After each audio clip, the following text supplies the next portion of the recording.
I'd like to welcome our panelists today and those watching the Hangout. I'm Lori Keekley, and I'm the advisor at St. Louis Park High School in Minnesota.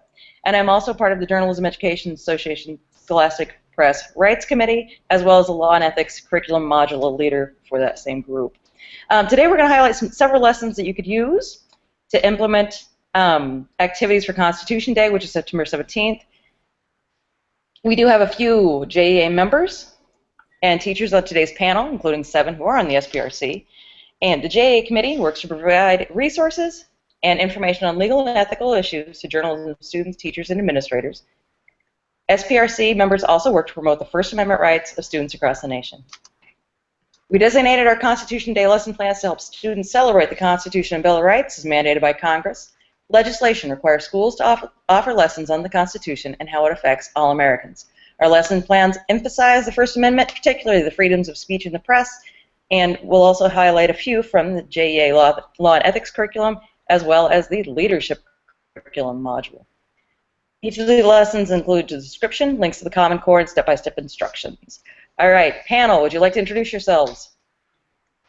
I'm John Bowen. I'm Scholastic Press Rights Commission, or committee chairperson, and a professor at Kent State University. I'm Jeff Coker. I teach in Lori's neighboring school at Hopkins High School in Minnetonka, Minnesota. I teach yearbook, newspaper journalism, and AP Language and Comp. I'm Chris Wagaman. I'm a journalism teacher in Prince George, Virginia. I teach photojournalism, print journalism, broadcast journalism, and online journalism. And I'm Valerie Kibler, and I teach at Harrisonburg High School. I do the online program there and the print journalism program there. And I also teach the media management course for Kent State University. Perfect. Would any of you like to tell me why you think Constitution Day is important to celebrate? I guess I'll go first. It's mandated by the federal government that we all do something in our schools. I find it fascinating when we discuss this with other teachers and how many people don't do anything or what they do is kind of superficial. And I think it's important for kids to know what their freedoms are. So many don't even know the freedoms afforded to them by the First Amendment and Constitution Day. And so I think it's just an awareness kind of situation. That's great, Val. I agree. In our school, it is rarely talked about, especially, I guess, since it's the very beginning of school and so much else is on people's priority lists that we often forget this. And this is a very important lesson for any journalism student. And I know in my case, before I started my studies, it was one of those things where I would wait and overlook this opportunity to really get students involved with First Amendment freedoms, in their studies. At our school, there has not been much done with it. We used to do something organized by the Social Studies Department, and that fell by the wayside years ago. But just the awareness around First Amendment issues in high schools and even coworkers and students and staff members, lack of awareness of what student rights are in the schools, I think makes it an incredibly important day to spend one day talking about, especially our focus, the First Amendment, talking about what students do have a right to do in high schools and junior highs. I agree. I know when I talk to my students and students in my classes at the university level, most of them indicate they never heard of Constitution Day, nor was it practiced in their high schools. So the more we can do to get the message out and the awareness out, the better. Thank you. Some of you cited the fact that you've been in places that it hasn't really been celebrated. How do you get buy-in from staff and administrators to actually celebrate it in addition to the federal mandate? I think an excellent way is probably one of the buzzwords in education right now, and that's collaboration. All of our schools are really focusing and getting on board with collaborative teams, whether that be the different media in our schools, the different advisors, different groups. But I think that cross-curricular is a big place to go with that, too. I think in different English courses, we're really, not even journalism, but we're really combining a lot with social studies because there's some natural pairings, especially like the junior year in 11th grade. So when there are more people buying in, I think there's a greater chance that the awareness is spreading further. I think we're also seeing and hearing more about civic education and the implementation of that, and this falls quite easily into that area too. I think it's a very important thing, especially since you see so many stories now are coming from social media, and I think everyone in our school is involved in social media, and therefore I think they should have an understanding of what their scholastic press rights are too. It's one of those things that no matter what aspect of life you're in as a teenager, there's some degree that you should understand what's involved with your First Amendment rights just because you're so active in social media now.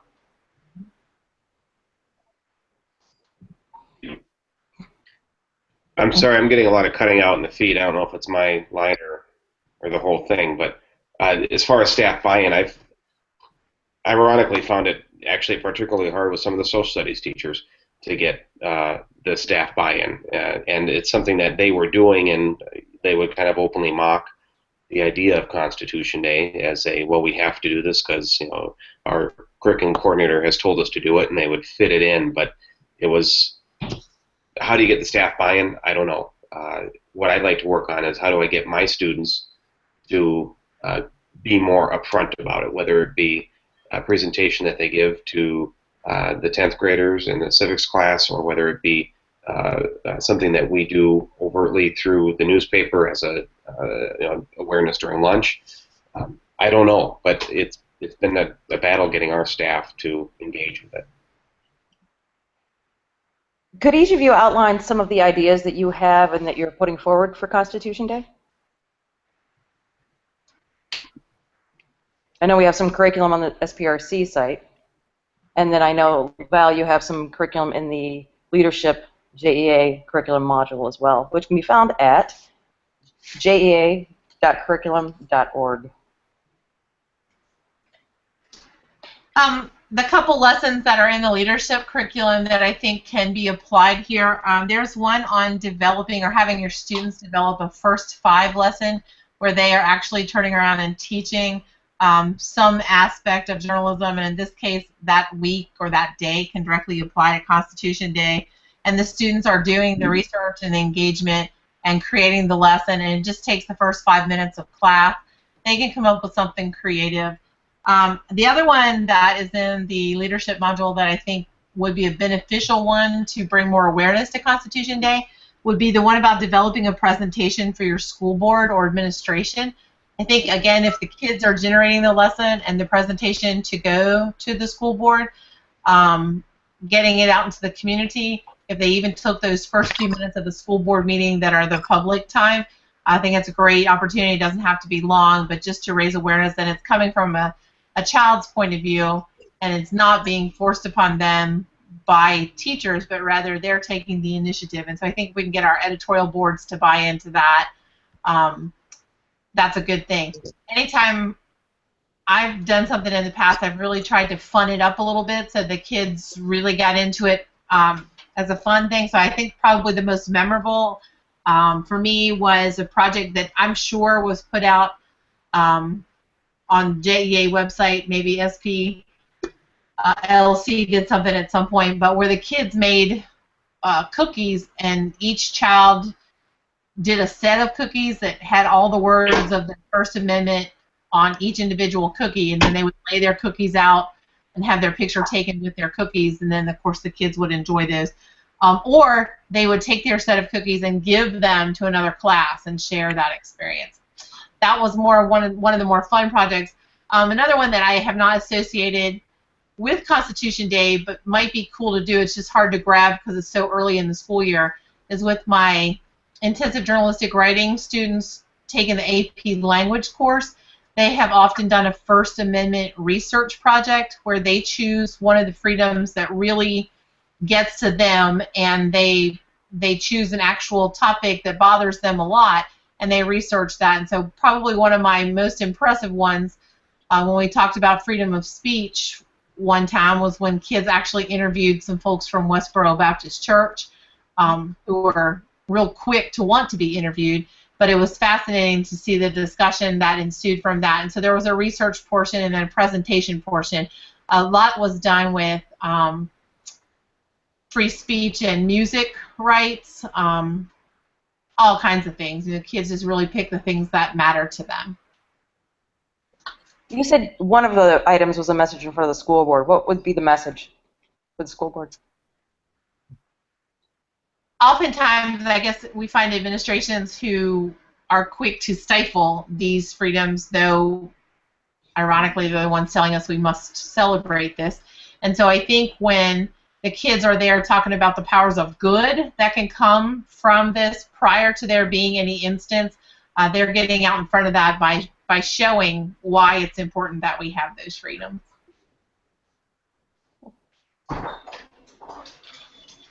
Yeah, I think what a lot of the lessons that I've used, so the one that I introduced a few years ago, and then this one that I'm introducing this year, both sort of allow the students to kind of discover some new resources that they probably wouldn't normally think about. One obviously is the SPLC's website and the people there, and we'll look at a case and see what the results were, and then present some other scenarios. And often this allows them to sort of contemplate, well, what do we have in our staff manual, and what have we discussed with our administration that will prevent us getting into, a situation where we don't know if we're going to be within our rights, or if we're not sure if the administration knows, actually what scholastic press rights will allow us to do. And so a lot of it is just introducing resources based on cases and having them sort of apply those resources to situations that will most likely occur during the school year when they go out and start doing their reporting. Good. Some of mine have been similar to what Chris was just talking about. I've created some hypothetical situations, and some of them, I believe, in the past have also dealt with the ethical side of, yes, you can, but should you? And so there's been both the discussion of what are we allowed to do, and then the discussion of potential positive and negative consequences of doing so.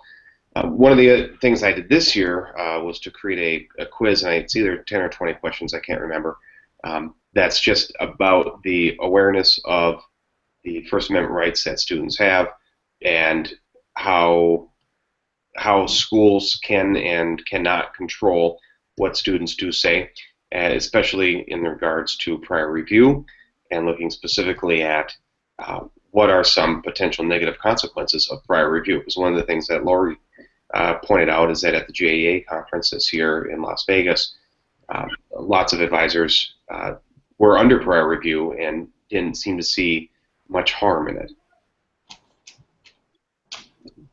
I built my lessons around the idea of current events, in particular following some of the same constitutional issues. One dealt with a lesson helping students be skeptical listeners. They hear lots of political garbage and they hear lots of political talk, and how do you differentiate what's important and what isn't important? And that one of the lessons then would deal with that. A parallel one deals with what Huffington Post did to Donald Trump, which was essentially say, we're not going to cover you as a political candidate, we're going to cover you under entertainment. And really raised the question whether news media can refuse to cover, and whether they should refuse to cover if all somebody is doing is throwing talking points and speculation that isn't newsworthy. It raises a lot of ethical issues, and I hope that we get some traction into discussing it without taking a point of view. The third one I did was surrounded the idea of the use of the rainbow filter following the U.S. Supreme Court decision on same-sex marriage. A college paper in Washington, put the rainbow filter behind its nameplate. And that raised a lot of discussion at that point of whether that slanted or gave the impression of slanting coverage following that particular incident. And so the lesson evolves around discussing that, all three of the lessons involve around building things for student staff manuals or ethical guidelines for covering that kind of thing or for dealing with that kind of thing if students ran across something that was parallel. And I developed one as well, and for mine, I went to the social studies department and said, hey, we need to do something. So the social studies chair and I together created a full-day celebration that we'll be implementing this year. We told our principal we were doing it. And we created a template that every school can use if they'd like to. The lesson does take a little preparation. However, with some eager student journalists, we can all get it done. We have announcements, activities, contests, all items to both explore and show why the Constitution is still relevant to students today. So, all right. In the Law and Ethics module, we also have some including the overview of the First Amendment and even examining students' rights. And we talked a lot about prior review. There's a lesson in there about crafting the argument against prior review and why prior review often leads to prior restraint. So that's what's there as well. All right. I know September 17th is fastly approaching. What's the best piece of advice you guys can give for someone looking to celebrate Constitution Day for the first time? I would say just not wait to do it and make excuses about, you know, this is coming up too soon and my kids wouldn't want to do it. I have found like there's a little bit of angst, and I think there always is when we're covering anything with law and ethics. I think teachers are often afraid that they don't know the material well enough, and I think if you just dive right in and give the kids something to do where they control that and you help to make sure that the information is accurate and correct, they can have fun and celebrate at the same time. And so my advice would be just to do something, even if you start small. Okay. Yeah, I would agree, and I would say even if you just introduce the students to the Hazelwood case or the Tinker case, there's so many resources out there for that, and so many students aren't aware of those two cases alone. That would just give them a firm foundation from which they could build, you know, later in the year if that's what your schedule allows. Yeah.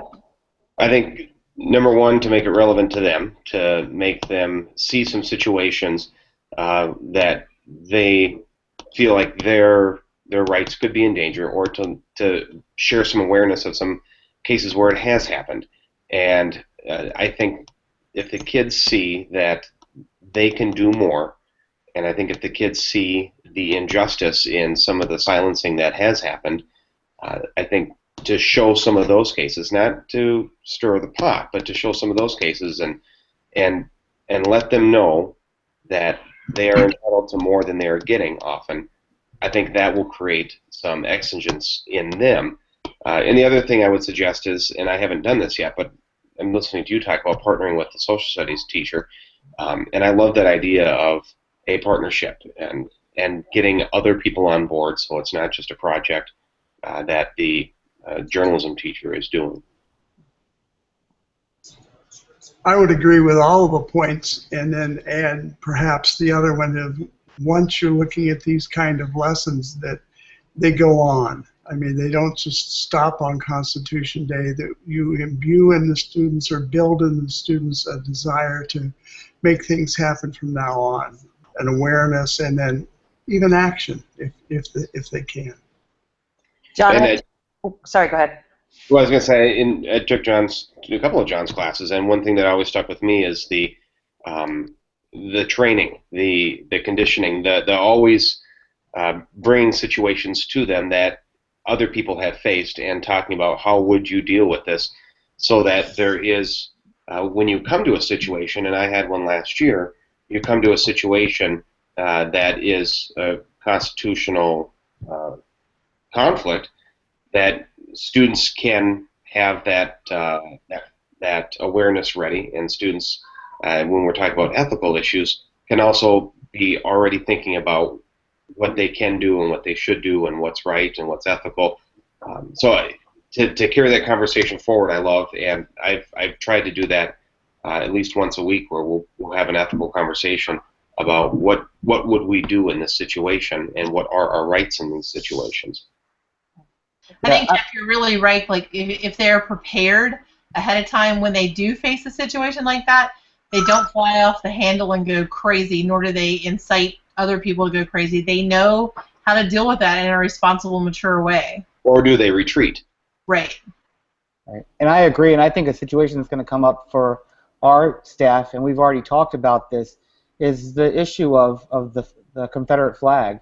And I think the important thing for our students is that when they begin thinking about how to cover such a topic, they already know what direction they can go in based on their previous experience with cases and with their understanding of what they just have to think about when they're representing both sides. This does go into the ethics part of journalism too. But I don't think my students are afraid to cover topics because they feel like they understand what their rights are as far as covering, a sensitive issue. And they understand the good that could come from doing it. Right. They understand the plus, the plus side of why is it important to venture out from a safe profile to a more pressing issue. And they've been taught to professionally and maturely handle that issue, to look at both sides and to do it in a way that's not going out there just trying to incite readers, but rather to inform fairly. Right. Rushworth Kidder would call this ethical fitness, and I think what we're talking about is a constitutional fitness, and this is what we're asking with the students, and these are lifelong skills. I still get students who either Facebook or text me or email me and say, "Remember when we dealt with that in school, and how that's had an impact on my life from now on." These are life skills we're talking about. That's correct. I think we have time for one more question. What is the best resource that you would send people to who are looking for more information on law and ethics? You can give me more than one if you'd like. I'll say the SPLC has been a fantastic resource, just with not only with information they provide, but also with model guidelines and model policies and resources when you are in a situation in terms of support. So JEA has fantastic resources too. The SPRC has a ton of stuff set up. I know my students really leaned on the SPLC website last year. The Scholastic Press Rights Commission has done a great job providing lessons and activities for students to understand, and they can get right to and access easily. At SPLC, for those of you who don't know, is Student Press Law Center, and their website is splc.org, and SPRC's website is jeasprc.org. Other places people can go? Well, this is just the one specific thing through the SPRC, but the panic button. I know that if they're in a situation where something comes up and they need to reach out, that's another great resource that you've developed. And I would say that just having something very simplistic as a form they can fill out with just their immediate concerns is very helpful too. Perfect. Man. And I would, on the receiving end of that panic button, how that works is really amazing. Like when somebody pushes that panic button, and JEA is notified that very same day, within minutes, the state director for JEA is notified, and there are multiple people reaching out to an advisor. I know, Lori, you and I have dealt with a couple here in Virginia in the last couple of years, and it was astounding to me how fast that group worked for those individual teachers. And kids. It was my students work with Lori through the panic button that really helped avert something this last year in our district. Thank you. in addition to all those really excellent resources, I would say look what the other side is doing. Look and see what they're publishing. Look and see what they're basing their ideas on, and think of ways to counter. Think of ways to show the other side they're wrong. I think one of those things is happening right now in Washington, D.C. Mary Stapp's students, and that'll be interesting to watch. You got a brand new principal who wants prior review in a historically non-prior review situation. And the students have activated a very strong social media campaign against it. Hmm. And the principal seems to be backpedaling a wee bit right now. So that's pretty cool. Well, thank you all very much for joining us tonight. Anybody have any parting words before we sign off? All right. I'd like to thank Chris, Jeff, John, and Val for joining us tonight. It's been a fruitful experience. So thank you all very much. Thank you, Lori. You're welcome. Thank you. Thanks, guys.